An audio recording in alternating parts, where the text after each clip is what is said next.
bersama karena kuliah Maghrib malam ini sebenarnya mengambil tempat Ustaz Faizal Abdul Rahman. Jadi saya mulai lepas berramadan mungkin tak ada juga walaupun kami sudah awal ke itu, tapi dalam sesat jalan Maghrib, azan Maghrib belum sampai jambatan Sungai Perak. Jadi maka kita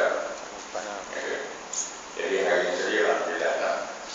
Jadi maklumkan boleh sebab dijadwalkan kuliah Jumat bulan Agustus ini akhir. Jadi kalau ambil jadual itu saya dijadwalkan tak dapat direvisi, jadi tidak lewat 2 bulan. Karena dijadwalkan kami ada tugas di luar negara, hanya akan balik pada hari Selasa. Jadi itulah alhamdulillah hari ini saya berjumpa sama bulan Syawal. Jadi sama-sama dalam pentas tempat bersama pada Ramadan kemarin dan 1 Syawal. Tapi kan masih bulan Syawal, masih lagi kita sama-sama mengusahakan menjelang hari Al-Fajr insyaAllah. Dan oleh karena hari ini dalam Syawal ini saya pun tidak buka kitab. Kalau Ramadan kemarin pun tak buka kitab, kita buka Al-Quran, bukan kitab Al-Islam. Jadi oleh kerana selepas Ramadan di dalam Syawal pula, maka saya nak ambil peristiwa pada Syawal. Tapi masih ada hubungan dengan Ramadan. Kerana peristiwa ini adalah peristiwa dua sekali, Ramadan dan Syawal, yaitu sirah dalam sirah Nabi SAW, yaitu perang Al-Ahzab. Ada sahabat-sahabat cakap perang Ahzab dalam minggu ini dah. Jadi jadi untuk lanjut nanti boleh buka tafsir Al-Quran ya, surah Al-Ahzab ayat ke banyak ayatnya ya. Jadi untuk menerimanya saya akan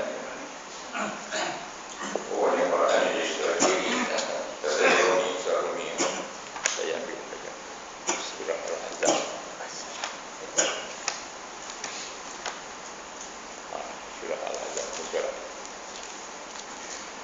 Surah Al-Ahzab ayat, kita mula daripada ayat 9 ya.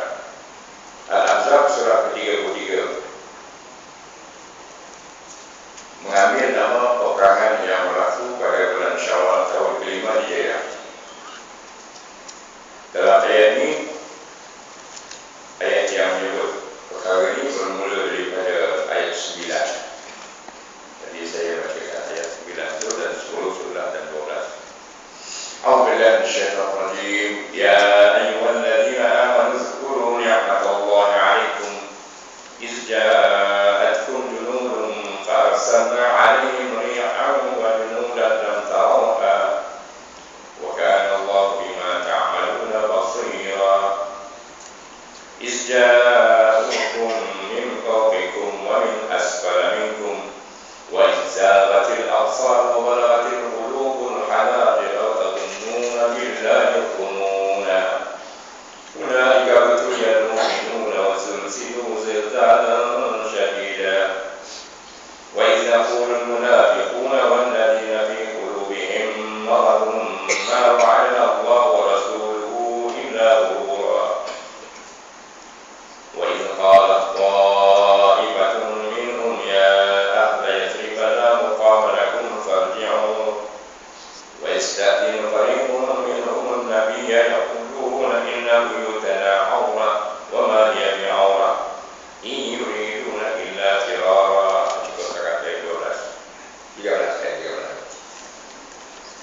Maksudnya ini ikut terjemahan Bibir Rahman. Wahai orang-orang yang beriman, kenangkanlah nikmat Allah yang dilimpahkannya kepada kamu semasa kamu didatangi tentera dalam mereka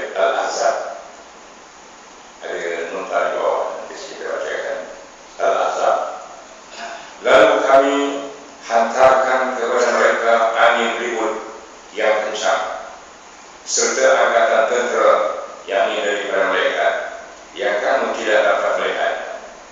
Dan ingatlah Allah sentiasa melihat apa yang kamu lakukan. Ayat 10. Masa itu ialah masa tentera musuh datang melanggar kamu dari sebelah hulu dan dari sebelah hilir, yakni tempat pertahanan kamu. Dan masa itulah masa pemandangan mata kamu tidak berketentuan arah, yakni kerana gempa dan bingung, serta hati pun resah gelisah kerana cemas takut, dan kamu masing-masing pula menyangka terhadap Allah dengan berbagai-bagai sangkaan. Di setengah terjemahan lain dia sebut begini ya. Di sini dia kata serta hati pun resah gelisah. Tapi di dalam terjemahan lain dia ambil terjemahan bahasa, iaitu serta hati kamu. Hati kamu bergolak sehingga ke kerongkong. Pasal Pak di sini anajir mana ni? Tembuluk kerongkong. Jadi gambarannya mana takut sangat. Pada saat itulah diuji orang-orang yang beriman dan digoncangkan perasaan dan pendiriannya dengan goncangan yang amat dahsyat.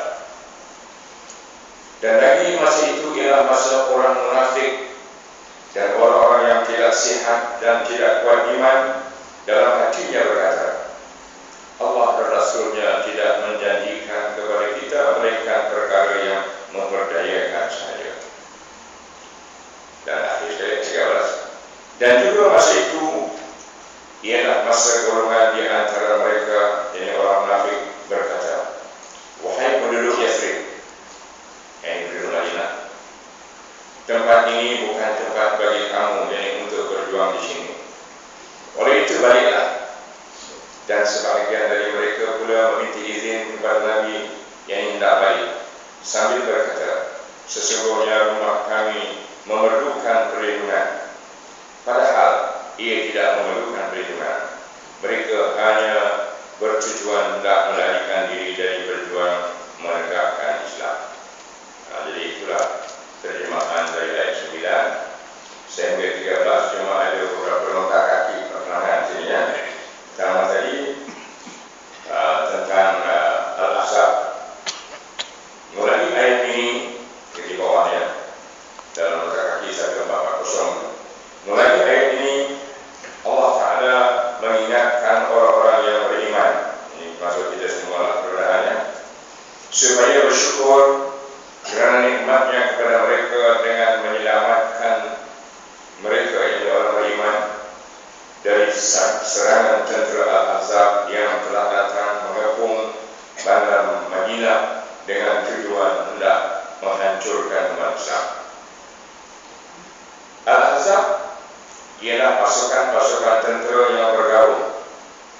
Angkatan tentera musuh itu terdiri dari kaum-kaum Arab musyrik, penduduk Makkah dan lain-lain daerah yang dibantu oleh kaum Yahudi di Madinah.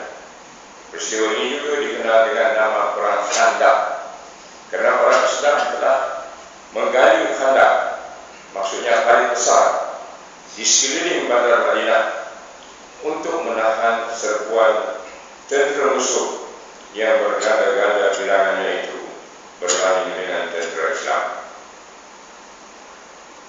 Itulah dia keterangan daripada ayat yang saya terjemahkan tadi. Jadi kita ambillah cerita, kemudian saya nak uraikan pengagalannya. Perang ini berlaku pada bulan Syawal, tahun ke-5 Hijriah. Orang Islam yang Rasulullah SAW baru berpuasa 4 hari, puasa Ramadan ya. Puasa Ramadan merupakan, karena puasa Ramadan mulai tahun ke-2 Hijriah, ke-3, ke-4 dan ke-5. Ini Syawal mulai tahun ke-5.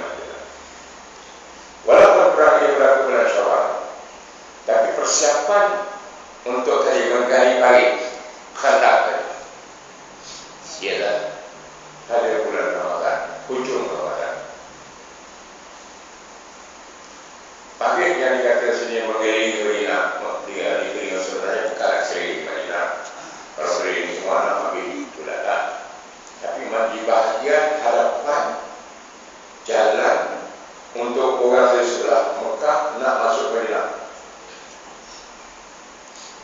sebelah timur dan barat ni bukit.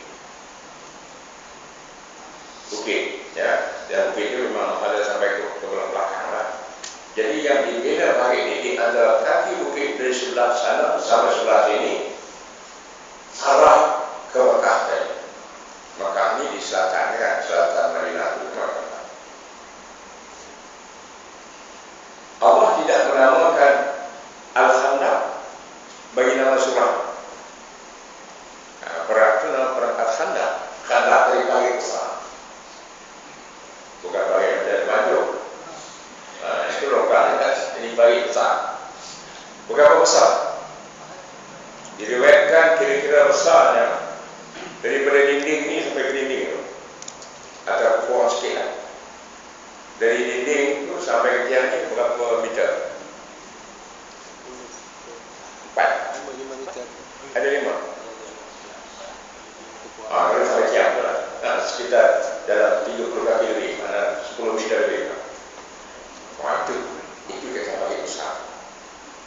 Dalamnya sekitar 1,5 meter antara. Tapi ada tempat lain yang sempit sikit lah. Mana yang kecil sikit dia bukan semua. Ada beberapa kena batu terlalu kuat besar kan. Tapi setiap ratanya itulah. Panjangnya bagi ini sekitar 3 kilometer. 3 kilometer, 3 km. Kira kalau zaman dulu 2 batu lah.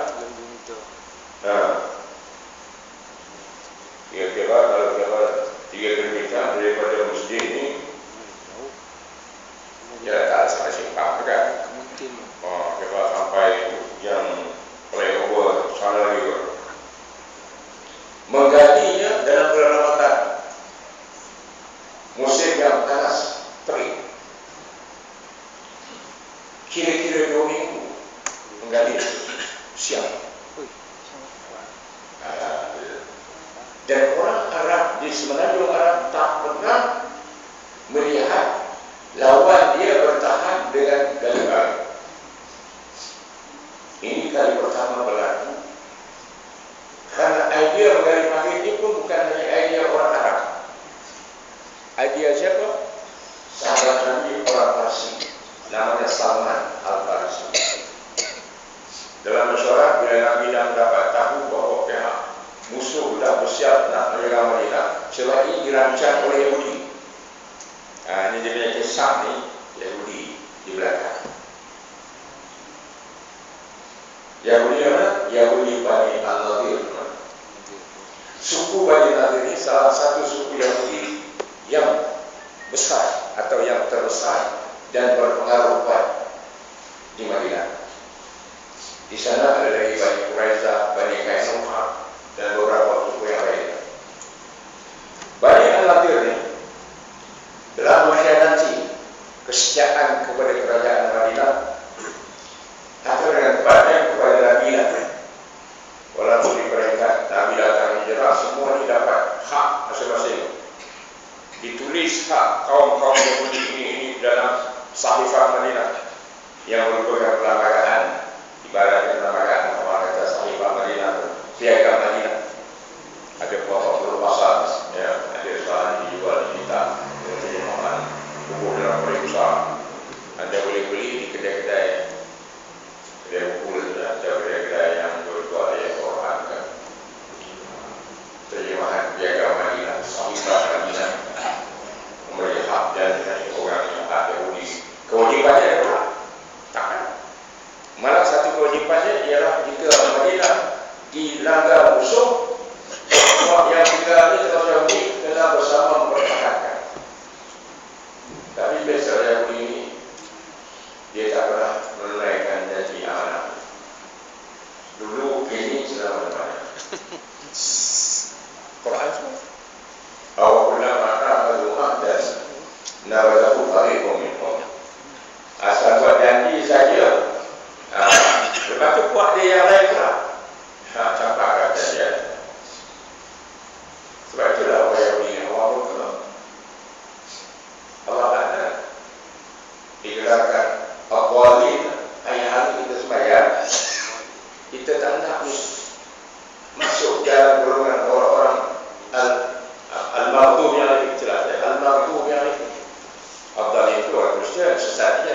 Tapi Al-Maghdub ni dimurkai, ini Yahudi. Jadi mereka telah mengkhianati, maka Nabi membuat keputusan mengusir keluar dari Madinah bagi An-Nadir. Oh, dia tak khawatir. Maka dia pun turun pergi ke Mekah. Pemimpin je lah. Jumpa pemimpin Quraisy. Dia kata, kamu kalau tidak memerangi Muhammad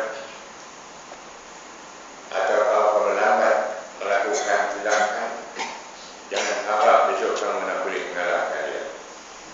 Kemarin bulan masa perang Uhud, perang Uhud itu perang yang kedua terbesar. Pertama Badar kan, Al-Badr Kubra, dah Quraisy tumbang 70 orang pahlawan dia di Badar. Tahun berikut dia duduk bela, berjaya membunuh syahidkan 70 orang sahabat tadi, serta mencederakan Rasulullah SAW, patah gigi dan kaki cedera, tapi tak dapat bunuh. Dan mereka akhirnya berundur juga. Jadi kata Yahudi ini, kamu bagi dalam dua perang Uhud kamu dapat tebus, tapi kamu tak dapat kalahkan. Tahun kemarin, tahun keempat itu, kamu tak ada melakukan apa-apa kepada dia, masih kuat. Sebab itu inilah masa yang kamu mesti hancur. Jadi kulit ini memang cari-cari uang juga. Orang Melayu kata apa? Pucuk dicita pulang datang. Yahudi ini kata, kalau dia kata kami mana cukup kekuatan, hilangkan kami. Tu Arab-Arab ni keliling-keliling semua. Macam mana kami nak tahu mereka? Jangan risau, kami boleh campaign. Ini campaign Yahudi ni. Bukan campaign saja, kami memberikan bantuan keuangan untuk mempersiapkan tentera. Ringkasnya, berjayalah kempen Yahudi atau pimpinan Yahudi daripada suku Bani Al-Nadir tadi mempengaruhi beberapa suku Arab di luar. Antaranya ialah suku Bani Ghatfan yang besar bilangan makna pecahan suku-sukunya. Dan diberi janji ganti-ganti bantuan untuk menyiapkan tentera. Ia terbentuklah angkatan yang dinamakan Al-Ahzab, yang memaknai gabungan dari berbagai golongan-golongan untuk bersatu dalam satu angkatan nak memerangi Islam. Jumlahnya kira-kira 10,000 orang. Besar betul.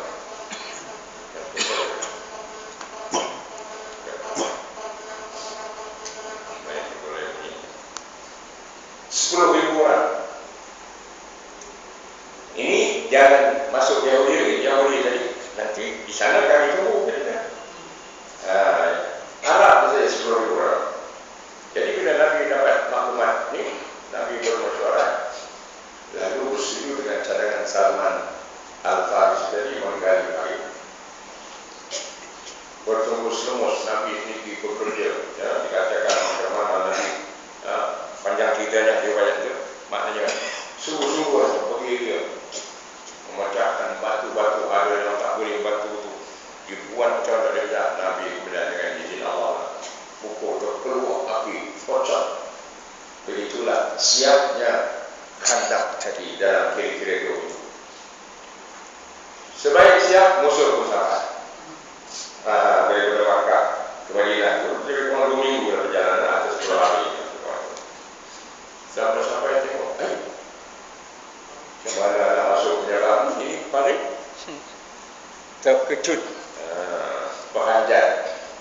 Dari situ dah maknanya Allah mengendaki kamu saja nampak gagah hebat, sekarang sampai berhanjat. Lalu mereka pun berkhemah di depan sepanjang Khandaq tadi di seberang sana. Tentera Islam atau sahabat-sahabat Nabi yang boleh berperang satu, ya dalam perang yang sebelum itu pun baru ada seorang saja orang Islam. Kali ini ada sejumlah kira-kira 3,000 orang. Tetapi di antara 3,000 orang itu, seperti yang sebut dalam ayat tadi itu, bila dah berdepan dengan musuh,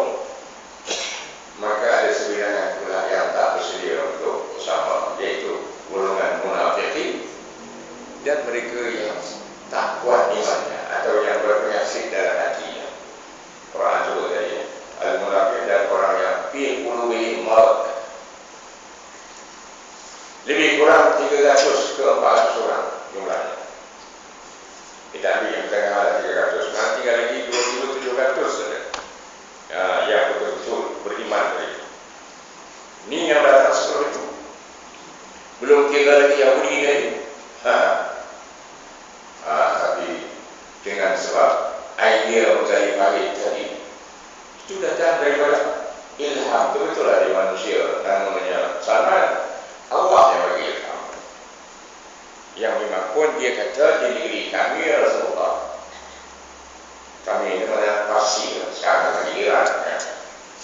Sekiranya musuh terlalu ramai jumlahnya, kami nak bertahan, ya kami menggali kata.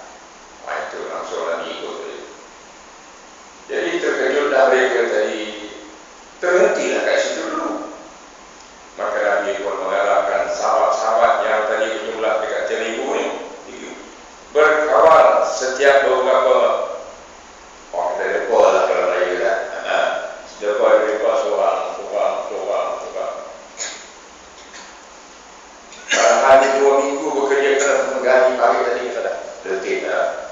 Tetapi kerana keimanan, kerana mereka melihat kalau berjayalah musuh ni hancurkan kerajaan Islam yang ber 5 tahun ni, tak tu dia Islam hancur. Sebab niat mereka tekad mereka bukan masalah nak bunuh Nabi, nak hancurkan Islam yang disokong oleh Yahudi tadi. Jadi Yahudi ini lah dia gunakan orang di belakang beri semangat dan beri bantuan orang. Tapi Allah tidak menghendaki Islam berhenti di situ.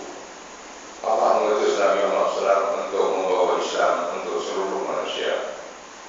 Pada masa itu yang masuk Islam hanya orang dalam kota Madinah saja. Itu pun tak semua lagi. Belum lagi Makkah, belum lagi Madinah. Yuridu an yadkhulu Allah bi aqwatihim. Tapi Allah kata wallahu mutimmu nurihi wa la kafirun. Allah tak nak bagi pada cahaya agama. Maka walaupun jumlah sedikit, tapi dengan keyakinan dan kesentalan iman mereka tasbih. Ini yang Allah sebut dalam surah juga ayat ke apa kata? Kita cari ayat. Baik, tuan-tuan boleh merujuk. Tadi takat 13 saya baca tadi kan.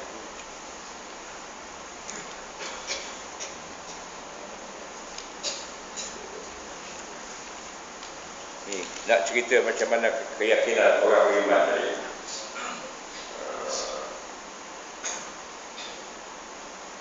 Yang sebelumnya Al-Ahzab.